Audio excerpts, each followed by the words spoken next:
नमस्कार साथियों, आप सबका स्वागत है हिंदी साहित्य का इतिहास की क्लास में। और हिंदी साहित्य के इतिहास की क्लास में हम आदिकाल को कंप्लीट कर चुके हैं और आज हम देखेंगे भक्ति काल को। आज हम शुरू कर रहे हैं भक्ति काल को, जिसको स्वर्ण युग के नाम से भी जाना जाता है।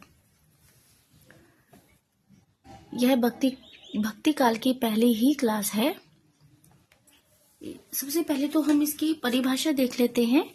हिंदी साहित्य के विकास का दूसरा चरण पूर्व मध्यकाल या भक्ति काल के नाम से जाना जाता है।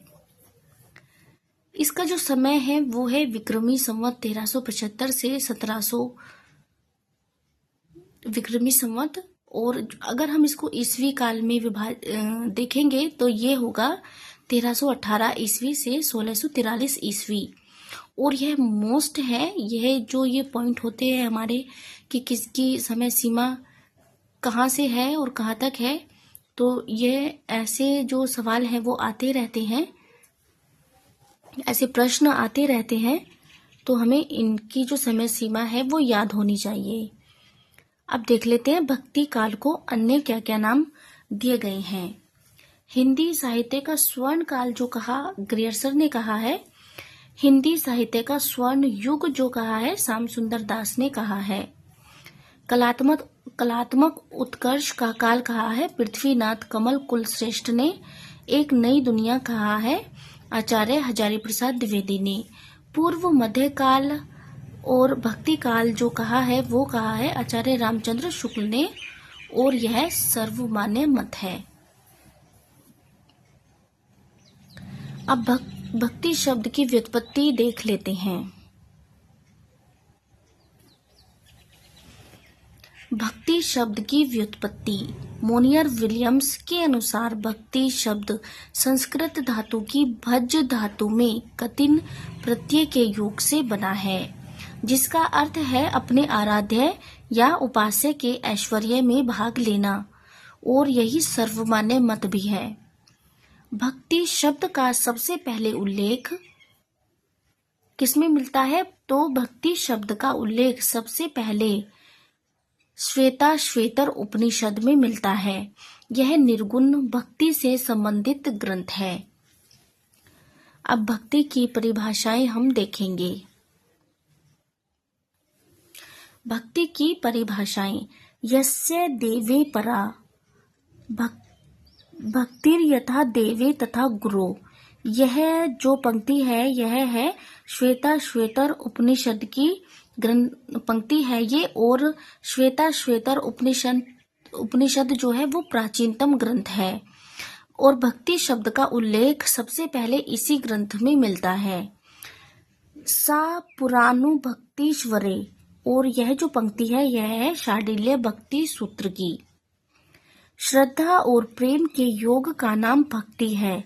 यह जो पंक्ति है यह है आचार्य रामचंद्र शुक्ल की। भगवान के प्रति अनन्यगामी एकांत प्रेम का नाम भक्ति है, और यह पंक्ति है आचार्य हजारी प्रसाद द्विवेदी की। अब भक्ति भावना का उद्भव देखते हैं।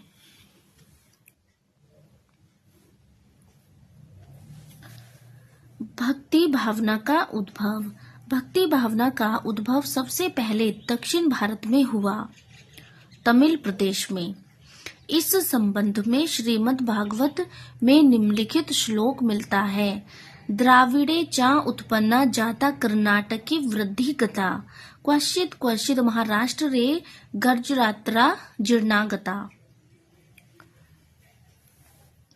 भक्ति साहित्य सर्वप्रथम तमिल में इसका उद्भव हुआ था। दक्षिण भारत में भक्त कवियों की शाखाएं।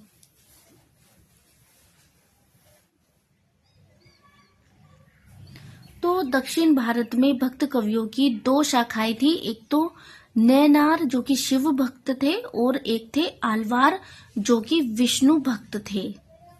तो सबसे पहले हम देखेंगे नैनार शिव भक्तों को हम देख लेते हैं। सबसे पहले हम देखेंगे नैनार शिव भक्त को। है तो ये एक ही पेज पर, लेकिन अगर मैं दोनों को एक साथ दिखाती वो ढंग से नहीं दिख पाते, तो इसलिए मैं पहले नयनार शिव भक्तों को पढ़ रही हूँ। नयनार तमिल भाषा का शब्द है जिसका अर्थ है समर्पित। ये भगवान शिव के उपासक थे और इनकी संख्या 63 होती है और इनका समय था 7वीं या 8वीं शताब्दी। प्रथम जो नयनार है वो है अनय नयनार और अंतिम है इसे ज्ञानियार। और इसमें एक मात्र महिला थी जो थी करईकल अम्मियार। कौन सी थी? करईकल अम्मियार। और संकलन करता है इसके सेक्कीसार। पदों का संग्रह है पेरिय पुराण। संकलन का समय है 10वीं शताब्दी। ये जितने भी इसमें पॉइंट हैं सारे मोस्ट इम्पोर्टेंट हैं। अब देख लेते हैं आलवारों को। आलवार होते थे विष्णु भक्त। आलवार तमिल भाषा का शब्द है जिसका हिंदी अर्थ है मग्न या ईश्वर में लीन होना। इसका समय है 9वीं शताब्दी और इनकी संख्या 12 होती थी। प्रथम है मोयंग अलवार, सोरोयोगिन के नाम से भी जाने जाते हैं। और अंतिम है तिरुमगै। कौन से हैं अंतिम? तिरुमगै। तिरुमगै आलवार जिनको परकाल के नाम से भी जाना जाता है। सबसे प्रसिद्ध एवं प्रथम राम भक्त जो कवि है वो है, इनको प्रथम राम कवि भी कह सकते हैं और प्रथम कृष्ण भक्त कवि भी इनको कह सकते हैं, जो है नमन आलवार। और जिनका संस्कृत जो नाम है वो है षटकोप। और इसमें महिला है आंडाल या अंदाल। पदों का संग्रह है नालियार दिव्य प्रबंधम। पदों की संख्या है लगभग 4000 और इसके जो संकलन करता है वो है मुनि रंगनाथ। और यह जो है नालियार दिव्य प्रबंधम है इसे तमिल का वेद भी कहा जाता है। इसे तमिल का वेद भी कहा जाता है और इसके भाग भी 4 हैं। इसमें पदों की संख्या लगभग 4000 है और इसके भाग भी 4 हैं। अब चलते हैं आगे। अब देख लेते हैं भक्ति आंदोलन के उदय के कारण क्या क्या रहे, क्यों भक्ति आंदोलन हुआ, और यह मोस्ट इम्पोर्टेंट है। तो सबसे पहले देख लेते हैं आचार्य रामचंद्र शुक्ल के अनुसार। आचार्य रामचंद्र शुक्ल मानते हैं कि मुस्लिम आक्रमणकारियों की देन है भक्ति आंदोलन। डॉक्टर ताराचंद महोदय मानते हैं अरब आक्रमणकारियों की देन। डॉक्टर रामकुमार वर्मा मानते हैं पराजय एवं हताशा का परिणाम है। बाबू गुलाब राय मानते हैं पराजित मनोवृत्ति का परिणाम है। हजारी प्रसाद द्विवेदी मानते हैं भारत की सांस्कृतिक विकास परंपरा का परिणाम या फिर सांस्कृतिक चेतना का परिणाम है। वेबर, कीथ और ग्रियर्सन मानते हैं ईसाईयत की देन। अब भक्ति आंदोलन से संबंधित हम विद्वानों के मत देखेंगे।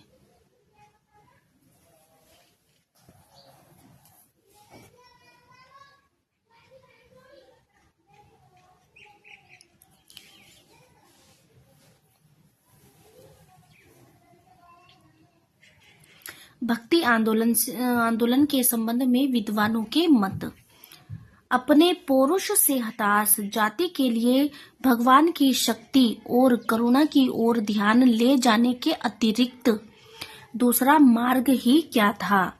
यह जो कथन है यह है आचार्य रामचंद्र शुक्ल का कथन है। दूसरा है भक्ति का जो सोता दक्षिण भारत की ओर से धीरे धीरे उत्तरी भारत की ओर पहले ही चला आ रहा था, उसे राजनीतिक परिवर्तन के कारण शून्य पड़ते हुए जनता के हृदय क्षेत्र में फैलने के लिए पूरा स्थान मिला।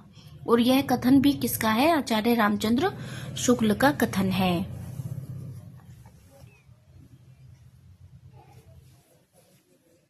अब देख लेते हैं अगला कथन। यह बात अत्यंत उपहासास्पद है कि जब मुसलमान लोग उत्तरी भारत के मंदिरों को तोड़ रहे थे, उसी समय अपेक्षाकृत निरापद दक्षिण भारत में भक्त लोगों ने भगवान की शरणागति की प्रार्थना की। मुसलमानों के अत्याचारों से यदि भक्ति भावना को उमड़ना ही था तो पहले उसे सिंध में फिर उत्तरी भारत में प्रकट होना चाहिए था, पर वह उत्पन्न हुई दक्षिणी भारत में। यह कथन किसका है? यह कथन है आचार्य हजारी प्रसाद द्विवेदी का कथन है।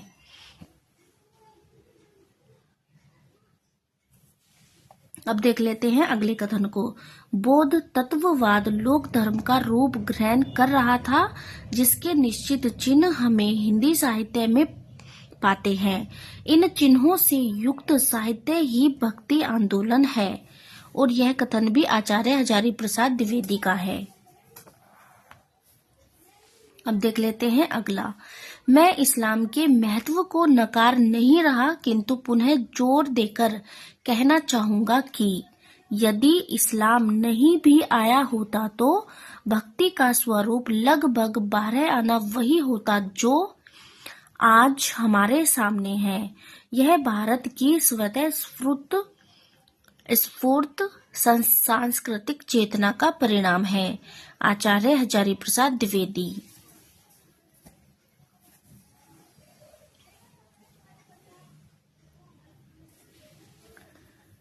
देश में मुसलमानों का राज्य प्रतिष्ठित हो जाने पर पुरुष से निराश जनता भक्ति की ओर अग्रसर हुई।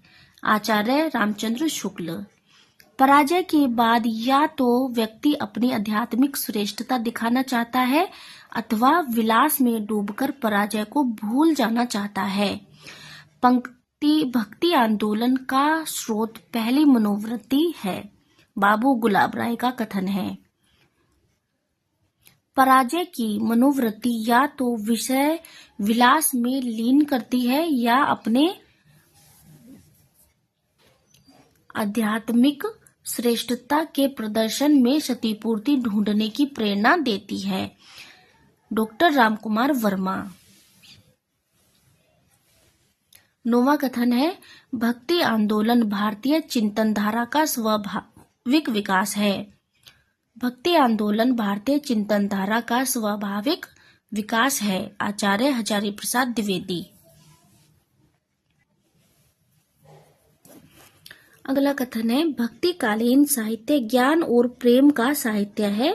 गणपति चंद्र गुप्त। यह एक कथन है, भक्तिकालीन साहित्य ज्ञान और प्रेम का साहित्य है। गणपति चंद्र गुप्त। अब देख लेते हैं, यह कथन अलग से था लेकिन इम्पोर्टेंट था। अब देख लेते हैं 10वें कथन को। ईसा की दूसरी तीसरी शताब्दी में कुछ ईसाई मद्रास आकर बस गए थे, जिनके प्रभाव से भक्ति भावना का उदय हुआ। भक्ति आंदोलन ईसाईयत की देन है। ग्रियर्सन का कथन है ये। अब देख लेते हैं 11वें कथन को। भक्तों की जयंतियां मनाने की प्रथा ईसाई मत के फलस्वरूप आरंभ हुई और इसी से भक्ति आंदोलन का जन्म हुआ। यह बेवर का कथन है।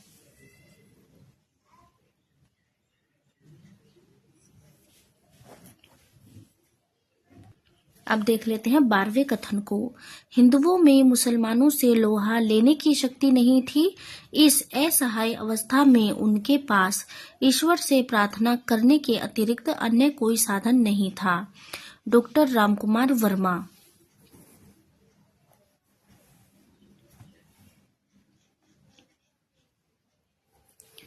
तेरहवां कथन है, बिजली की चमक के समान अचानक समस्त पुराने धार्मिक मतों के अंधकार से ऊपर एक नई बात दिखाई दी। कोई हिंदू यह नहीं जानता कि यह बात कहां से आई और कोई भी उसके प्रादुर्भाव के कारण निश्चित नहीं कर सकता। यह कथन किसका है? यह कथन भी ग्रियर्सन का है। अगला कथन है, जिस युग में कबीर जैसी सूर जैसे सुप्रसिद्ध कवियों द्वारा महात्माओं की दिव्य वाणी उनके अंतःकरणों से निकलकर देश के कोने कोने में फैली थी, उसे साहित्य के इतिहास में सामान्यतः भक्ति युग कहते हैं। निश्चित ही वह हिंदी साहित्य का स्वर्ण युग था। और यह कथन किसका है? श्याम सुंदर दास का कथन है। भक्ति काल के बारे में भक्ति आंदोलन के उदय के कारण हम देख चुके हैं। भक्ति आंदोलन के संबंध में आलोचकों के मत हम देख चुके हैं। और भक्ति भावना का उद्भव, भक्ति भावना की उत्पत्ति, भक्ति की परिभाषाएं और भक्ति काल को दिए गए नाम हम देख चुके हैं। और अब इससे आगे हम देखेंगे भक्ति आंदोलन के नेतृत्व करता, वो हम देखेंगे अगली क्लास में। और भक्ति आंदोलन की पृष्ठभूमि क्या थी वो भी हम देखेंगे। तो इस क्लास में इतना ही, मिलते हैं अगली वीडियो में। धन्यवाद।